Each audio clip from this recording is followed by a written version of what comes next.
So thank you very much for attending our presentation. It's a topic that we're very excited about. We've done a lot of work on it.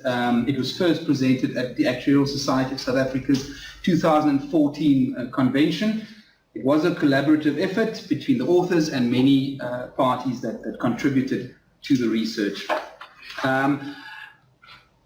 After completing our paper, it certainly was my, Davy and Carike's opinion that the entry-level space in South African life assurance was ripe for positive developments.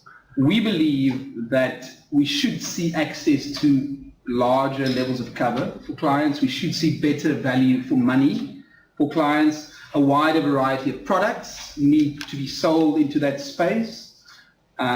At the same time, we believe that high growth rates and margins can be sustained for the companies. And then for the clients and the country as a whole, we think that the trends we've seen as far as antiretrovirals and the AIDS mortality could have a positive impact on savings rates and consumption for individuals and the country as a whole. I would like to start off with discussing first a bit about the role that the South African industry has played with regards to the AIDS epidemic, as it certainly was initially. Since 2001, the number of, or the amount of assistance business premiums, which is a good measure of the entry-level size, increased sevenfold. And by 2013, between 7 and 7.5% of all the premiums, including single premiums sold in South Africa, were in the entry-level space. According to FinScope, around 70... Can we ask questions? Because I just want to know what entry-level... Okay, let me define it. Of entry-level quickly. Entry-level, we define as families earning less than 15,000 Rand a month. Different companies have slightly different definitions of what exactly entry-level is. We used collated results from the different life insurers to be able to answer the questions. But on average, I would say 15,000 Rand and below. And the typical product sold in that space is a funeral product. Funeral products amount for 90% plus of the business sold in that space.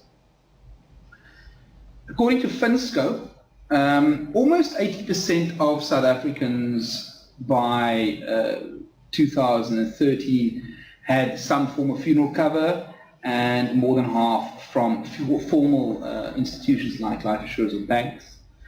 And then over the past 15 years, the industry paid out 50 billion Rand in death cover, which amounts to about 10% of gross household savings over the same period, so it's quite significant.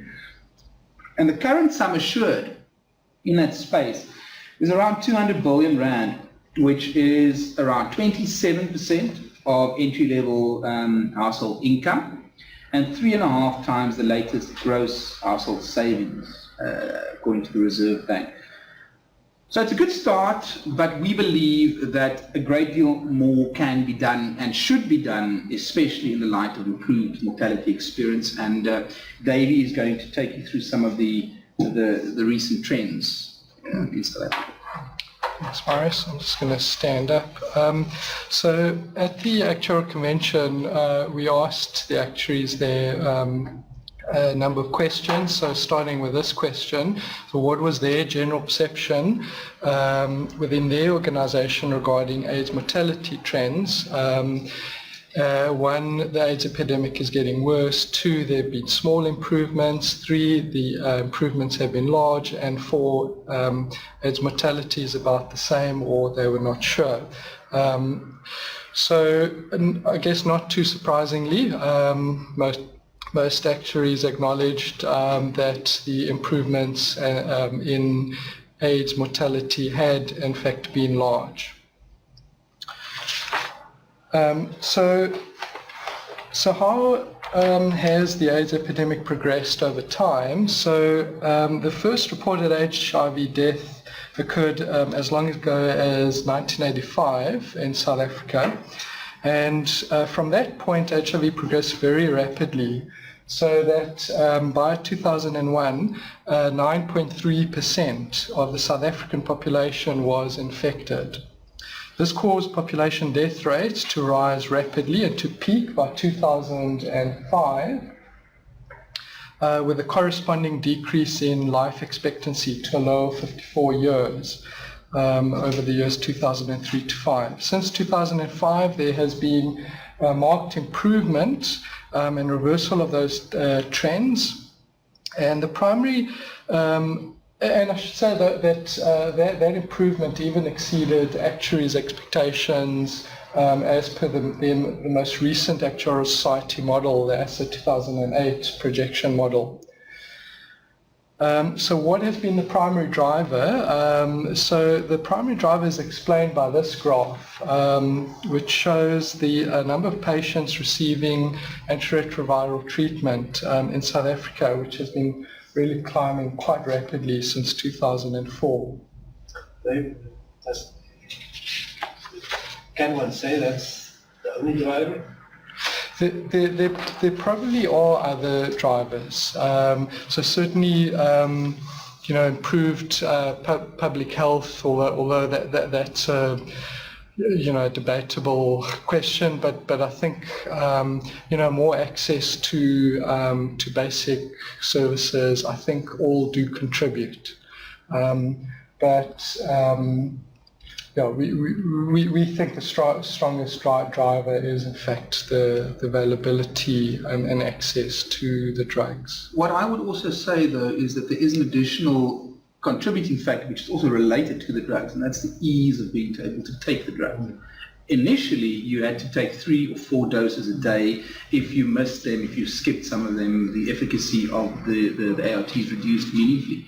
We are now moving towards getting everyone onto a single drug therapy, and a large proportion are already on a single drug therapy right now. You take 1 pill a day, it's a bit like cholesterol medication, you can even skip a day or so. What has happened to the infection rate? Because the infection rate has continued to be high, and in actual fact, if you look at the results compared to the ASA 2008 modeling, we have a larger proportion of infected people. Why? Because they're not dying. So this is key. Yeah. However, what we have found, and this is proven in clinical studies, that if you are on antiretroviral medication for at least 6 months, the transmission of AIDS is much reduced. And that is one of the key reasons why, and Davy will mention that government is going to increase the CD4 threshold to 500 microliters from January next year, and that is really to use as a prophylactic. It's very interesting. May I ask Sure. another?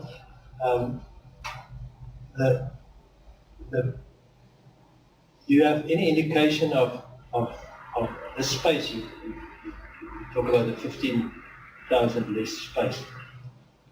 And what proportion of people infected by HIV, if you take the whole proportion or the whole population of affected people, what proportion comes from that space? Is there any indication? Is it a guess? It would be a guess, but what you must understand is that this would probably represent the largest grouping within South Africa. You would cut off the really poor people that can't afford to buy funeral policies in the first place. However, the way that funeral policies are designed is you can also cover your extended family and friends. So we think that the population numbers that we're looking at is actually quite representative of the entry-level space. Obviously, if you're looking at the underwritten space, which is more an affluent space, the experience will be better. As a guess, I would say it's probably around 15% of the population, of that population. Is infected? 50%. 1.5, yes. But on the other hand, what proportion of the infected people comes from that, the other way around? Probably 80%.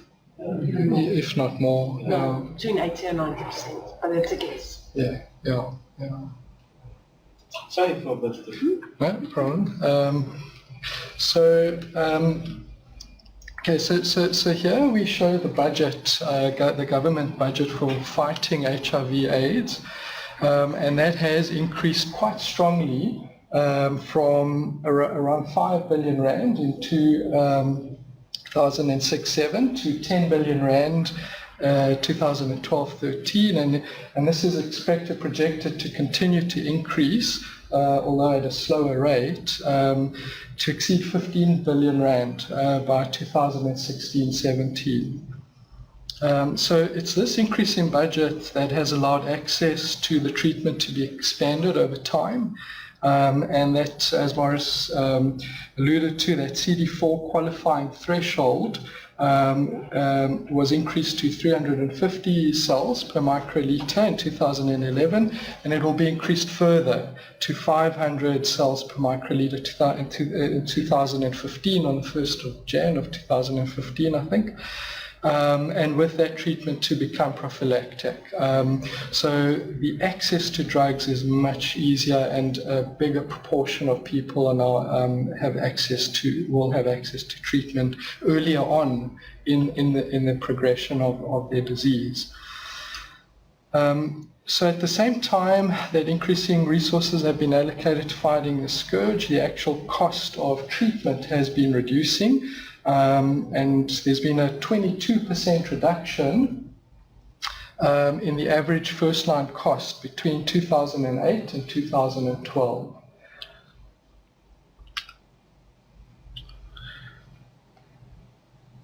Okay, so reserves and pricing for insurance, as opposed to annuities, is based on backward-looking mortality assumptions. So insurers are hesitant to take forward-looking credit for future mortality improvements because they consider that to be imprudent. So they won't take credit for the future AIDS improvement mortality due to AIDS reduction. So the result of that approach then has been that reserving and pricing is that the benefits of lower mortality are then only experienced and seen as they emerge over time, as and when AIDS mortality has improved over time. And you can see this table here, which basically shows the profits released to shareholders and mortality profits, and these have been consistently positive, meaning that year in, year out, despite the insurers readjusting their premium and reserving rates for continuously improving mortality rates, because they're backward looking, they're always one step behind of the actual trend. So the implication that we believe is that if future mortality rates continue to improve, it will enable insurers to continue to see the benefits of lower reserves and lower premiums. Some of those benefits will be and have been passed to policyholders. Okay, so we then asked the actuaries at the convention whether they think that their company is sufficiently allowed for AIDS improvements that have already materialized. In other words, ignoring the taking credit for future improvements. And here most actuaries said that to some extent they have taken credit for the improvements to date, but not entirely. Okay, further question is that we asked how likely it is for total South African life expectancy to exceed pre-AIDS epidemic levels of 62 years in the next decade. And here, most actuaries thought that to some extent we will,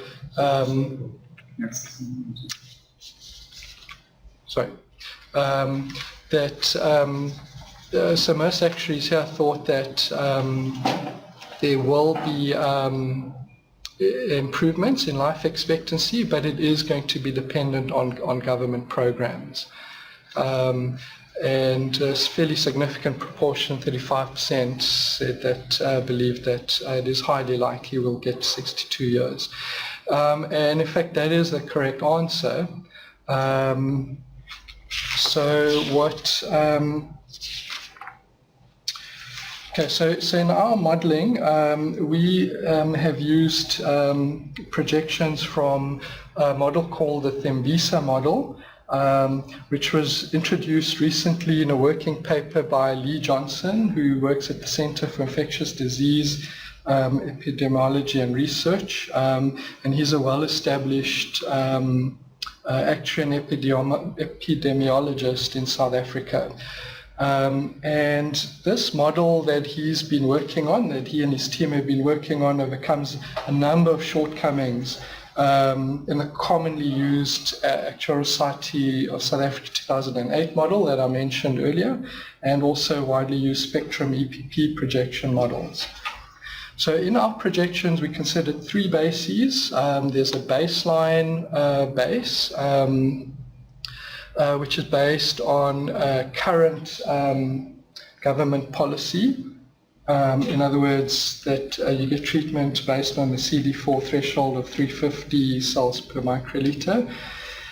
Then we had a CD4 500 projection base. Now that is based on Thembisa projections based on the new antiretroviral treatment policy. In other words, it's based on CD4 count of 500 cells per microliter. So that's marginally better than the baseline that we're working with.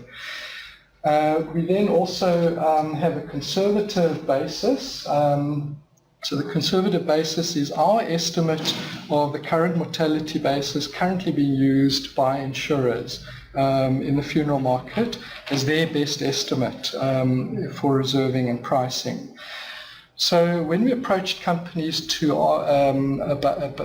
give us their mortality basis, clearly they were not able to do that. They were not willing to do that. The confidentiality issues, it's just too sensitive.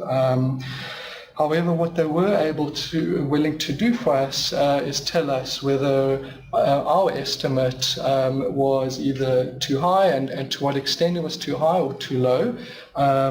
And with that feedback, and bearing in mind that no two insurers use the same basis, the mortality basis, we were quite satisfied that we had a projection basis that was more or less in the middle of what all insurers were using. Okay, so with that, Carike will now tell you how we went about the modeling. I'll just ask one question. The people that have AIDS can be treated, is their life expectancy the same as people without AIDS? Aren't we just having a wave that we are pushing forward and the wave's going to break? It's 5 years close. It's very close. It's almost like you don't have the disease. If you receive the treatment and you are compliant with it, the drugs are highly effective now. It has been almost like normal. With research, it's been proven that your life expectancy is better than having type 2 diabetes.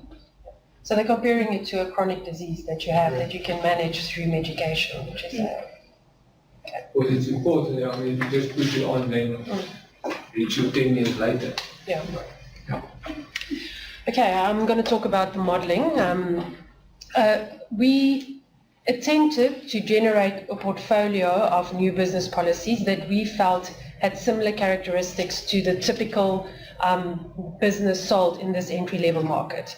We focused only on funeral products. As Marius said, the majority of the business sold in this entry-level market is in fact funeral product.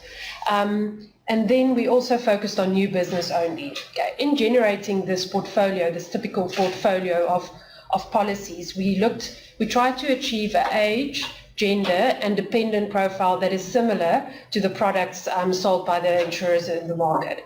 Then also in terms of premium and average sum assured, we try to get it similar to what is sold in the market.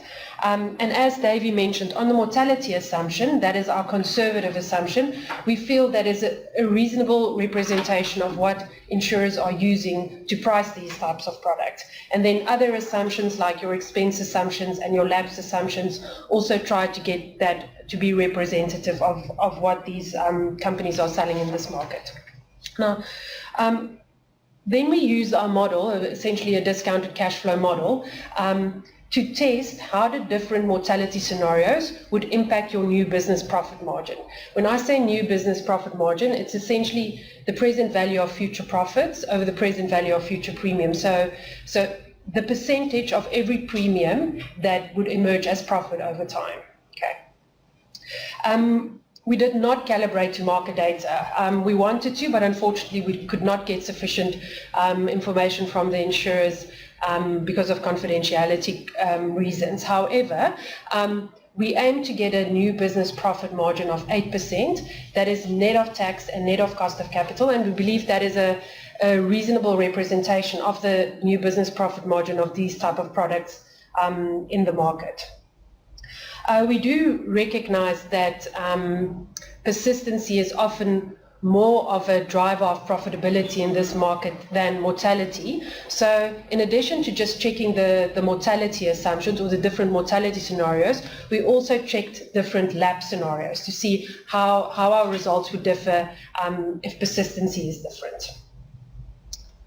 Okay, so firstly, we checked what would be the impact on the profit margin if we were to allow for future mortality improvements.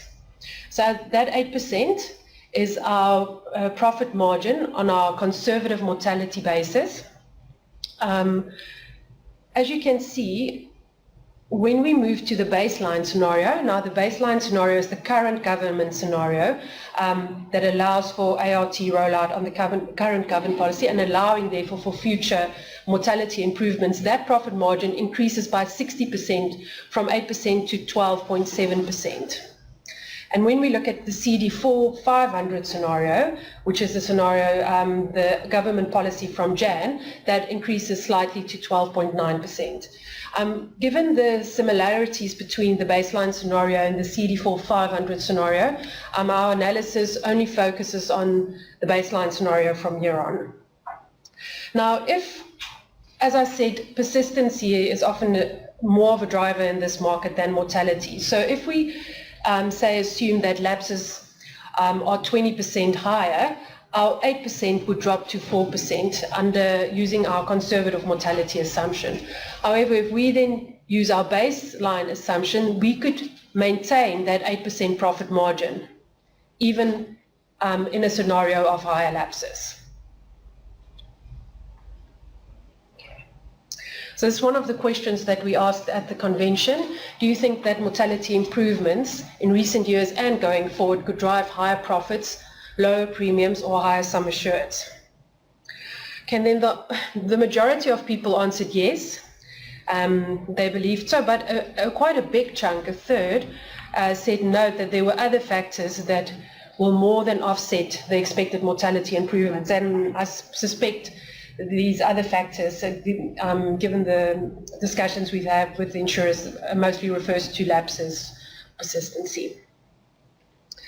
Okay, so next we check how we could change the premiums or the benefits under improved mortality scenarios. Now here we assume that the benefit of future mortality improvements would accrue to the policyholder, where in reality maybe some of it would accrue to the shareholder. So we tested what premium reduction or benefit enhancement we could afford without reducing the 8% profit margin. Okay. So we could reduce premiums by 11% or increase benefits by 29% without reducing the profit margin. Now again, given the sensitivity in this market to lapses, we said, what if lapses are, say, 20% higher, we would normally need to increase premiums or reduce benefits. But under the baseline scenario, we can maintain the premiums and benefit levels at the current level without compromising that 8% profit margin. What is the current history of lapses? You mean what the lapse rate is? Yeah. So it is, in this market, it is as high as 30 to 40% in the first year.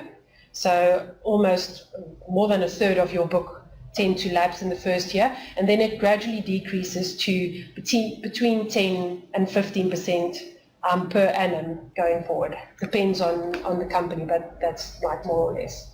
And it's typically twice as high as underwritten policies. So obviously you have certain expenses and costs of bringing the policies onto the book, so you want them to stay there, and the higher the lapses, the less profit you make.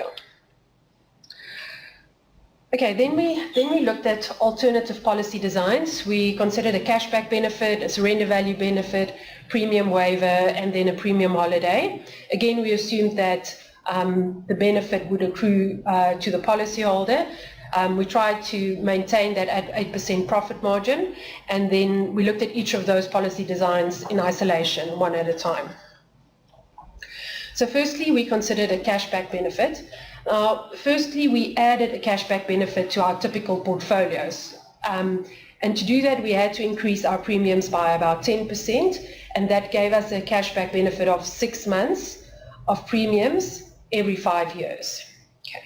Then we said, but how can we enhance that cashback benefit if we look at improved mortality? And we could increase our cashback benefit to 13 months premiums every 5 years under the baseline scenario. Now, we were carefully optimistic in saying that by offering this type of benefit, you would be able to influence policyholder behavior in terms of their persistency. So we said, what if lapses are 20% lower in the years leading up to that cashback benefit first becoming payable, and then if we assume that, you can enhance that cashback benefit even more to 17 months premiums every 5 years. And if you're very optimistic and lapses go down by as much as 50%, you can offer 21 months premiums. Then we looked at surrender value. Again, we added the surrender value benefit to our typical portfolio, our funeral product. For a 10% premium increase, we could afford to offer 14% of premiums received to date as a surrender value, the surrender value only becoming payable after 5 years. Then moving to the baseline scenario, that surrender value benefit could be increased to 30%, more than double. And again, assuming that offering this type of benefit would improve policyholder behavior in terms of persistency, say 20% lower lapses in the year leading up to the surrender value first becoming payable, then you can offer as much as 45% of premiums received to date as a surrender value. Next, we look at a waiver of premium benefit. Now, that's just offering premiums being waived at age 60, provided the policy has been in force for at least 5 years. To offer that benefit, we had to increase the premiums by 8%. But then if you look at the baseline scenario, your premiums can be reduced by 4%. That is 4% compared to your premium where there's no waiver. And as for the others, if you assume better lapses, that premium can be reduced even more. Okay, I'm sure you're getting the idea of this now, so I'm just going to briefly talk about the premium holidays, essentially the same principles. So our typical portfolio already allowed for premium holidays, where we assumed that 10% of all premiums won't be received. But if you then look at the baseline scenario, allowing for future mortality improvements, that 10% could be increased to 20%. Now, depending on the take-up rate of how many people choose to take up a premium holiday, that will translate to a certain amount of premium holidays. So if we say 60% of policyholders skip premiums, that is about 2.5 almost months of premium holiday under the baseline scenario. Okay, then we asked the convention delegates, do you agree that mortality improvements could drive meaningful changes in the product development area? Now again, the majority said yes, although they said so carefully, dip your toe in and just start feeling the waters. 20% said yes, we need to aggressively change what we offer, but still a very high percentage said maybe.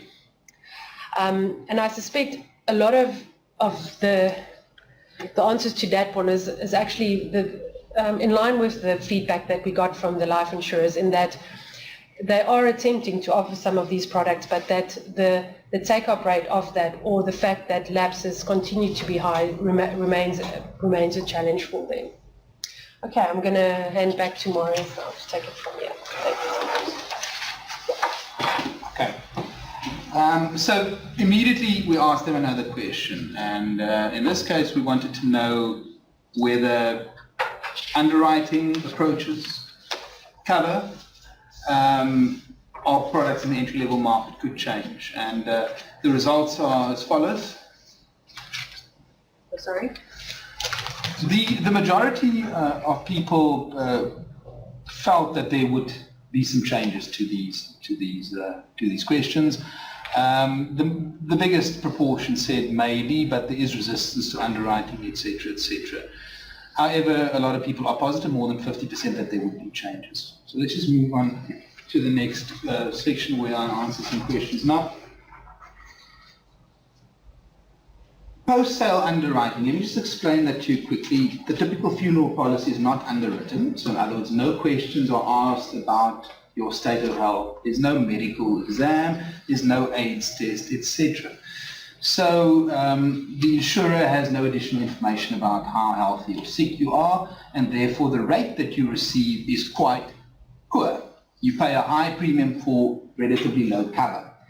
We are saying, though, that the trend, as far as mortality goes, offers the opportunity for what we call post-sale underwriting. Now, post-sale underwriting would basically be if, in fact, the experience of a client is better than you had priced for, give some of it back.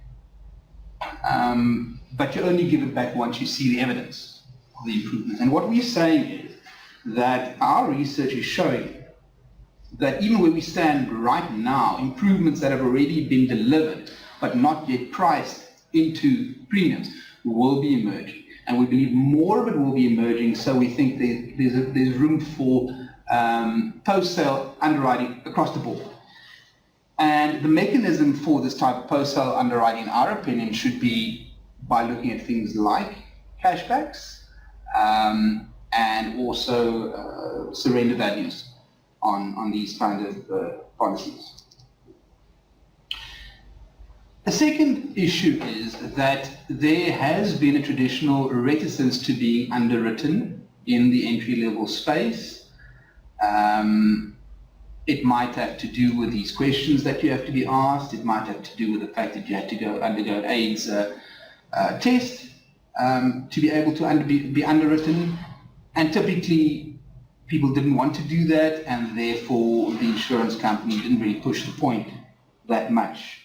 However, we think that in the environment we're seeing there is room for more underwriting in this space. The point is, the moment you are underwritten, you get a better deal. I mean, it's guaranteed. You get a better deal if you are underwritten. If you refuse to be underwritten, you're getting the poorest possible deal. And even if you are HIV positive, you're going to get a better deal because, as I've mentioned previously, there is research that is showing us that being HIV positive on antiretrovirals gives you a better life expectancy than having type 2 diabetes. So you might as well, get the test, get the better rates. Secondly, we are now up to 2.7 million people who are receiving antiretrovirals. It's time for the stigma surrounding being HIV positive to start reducing. And the point is, with 2.7 million people receiving these drugs, you're in pretty good company. And we believe that the stigma is likely to reduce, especially as people realize that this is a chronic condition and that the reticence to be underwritten could therefore also reduce. And hence, we believe there is a lot of room for better value for money products to be given to policyholders, whether it is through post-sale underwriting, giving something back if the actual experience is better, or by actually underwriting at the outset. So, in terms of that stigma, what would be some of the things that could be put in place, or by whether government or business sector? What would help? I think it is important to get the message out. I'm certainly working on it. I'm trying hard to get the message out. There are a lot of NGOs and government itself that is trying to get the message out that AIDS is not a death sentence.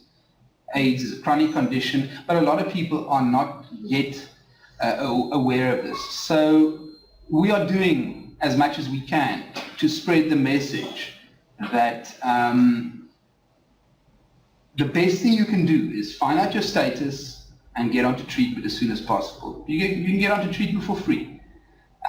You can get onto treatment for free even if you don't feel sick from January next year, because if your CD4 count is between 350 and 500, you're not even going to know anything about being sick.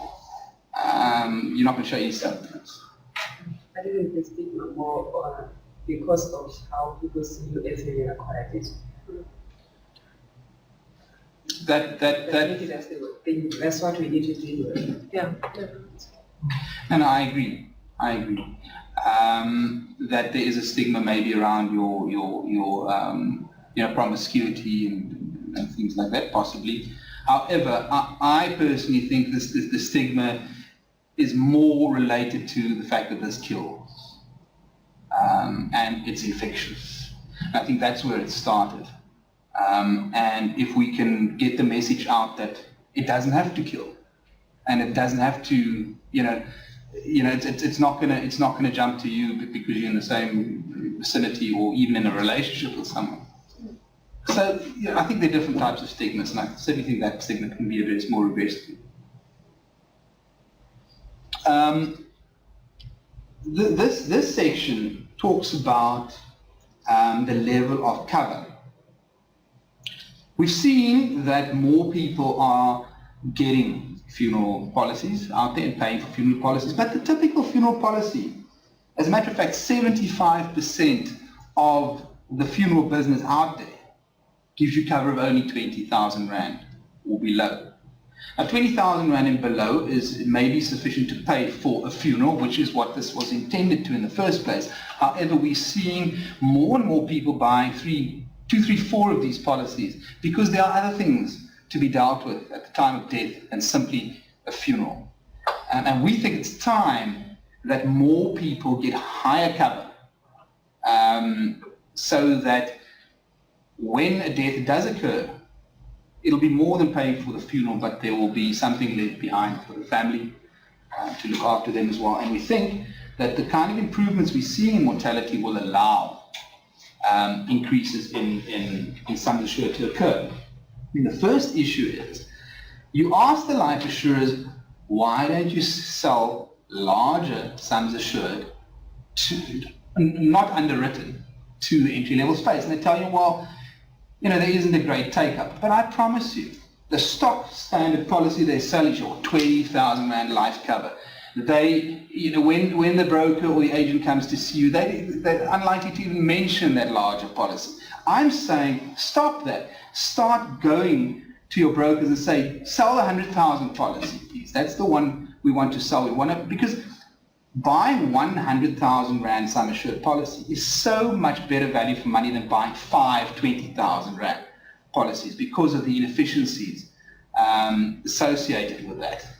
So we say aggressive marketing, and the point is that if we see this trend towards more underwriting, then immediately that opens it up to selling the higher sum assured policies as well.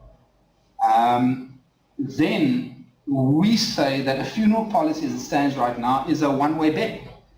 You buy the policy, if you die, your funeral is taken care of. But what if you live?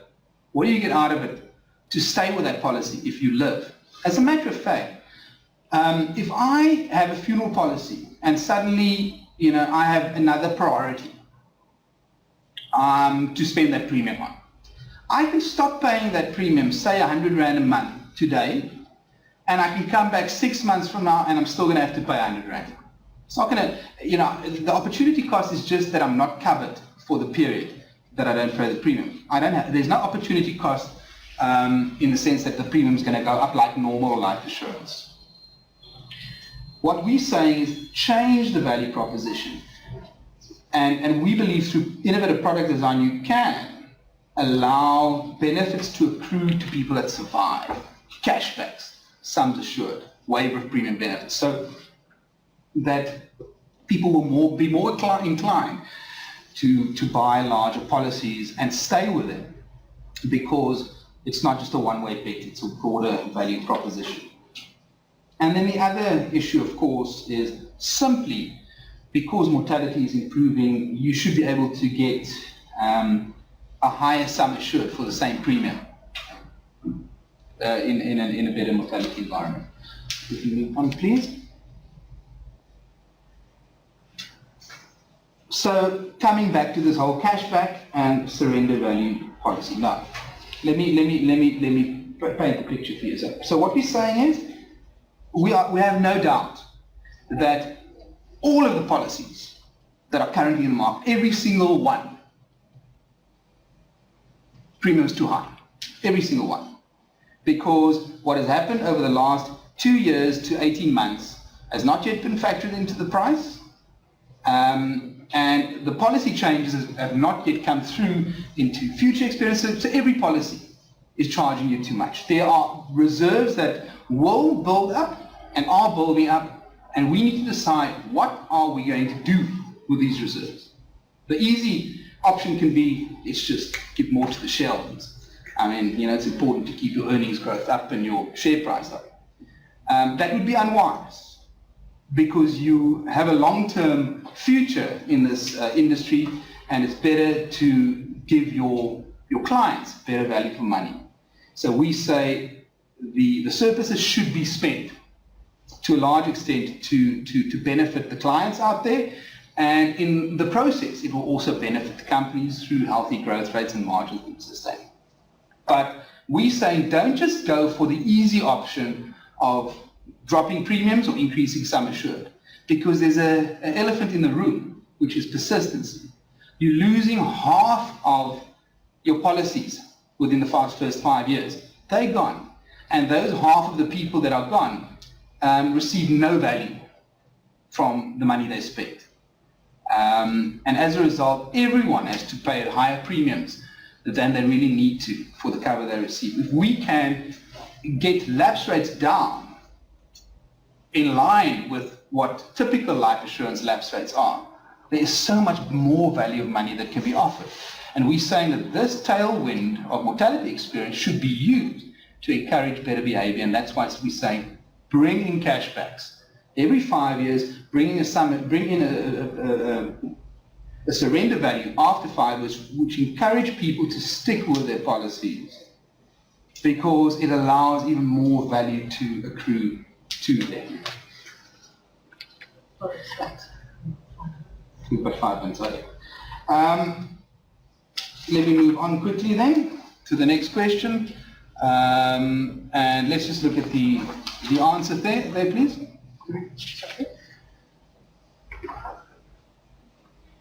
We were looking at the insurance gap in South Africa and whether that could change. The insurance gap is basically the gap between the cover that is provided in that space and the needs of the space. And the majority of people felt that there could be an improvement in the insurance gap, which we can look at on the next slide.